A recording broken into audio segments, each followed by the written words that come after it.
Okey, Assalamualaikum, selamat pagi. So hari ni aku nak berkongsi satu masalah gearbox yang paling banyak masuk dekat bengkel berkenaan dengan masalah gear reverse.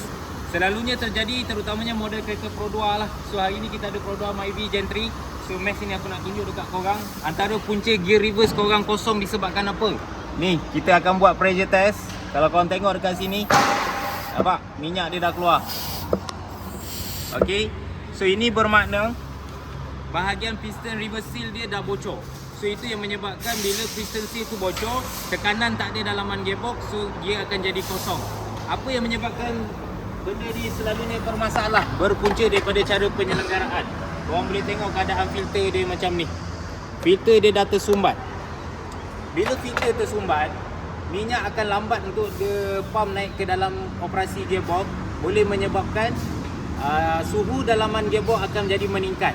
So bila suhu dalaman gearbox meningkat disebabkan oleh friction daripada clutch pertukaran gear, dia menyebabkan minyak ni jadi pekat. Minyak jadi pekat. So sepatutnya minyak gearbox ni dia warna dia jernih je. So kalau dia dah pekat macam ni, itu antara tanda-tanda awal menyebabkan gearbox korang akan jadi rosak. So pesanan aku dekat sini, rajin-rajin tukar minyak gearbox ni bersama dengan filter dia sekali. Filter ni sangat-sangat penting, terutamanya model-model kereta Pro 2 Myvi ni.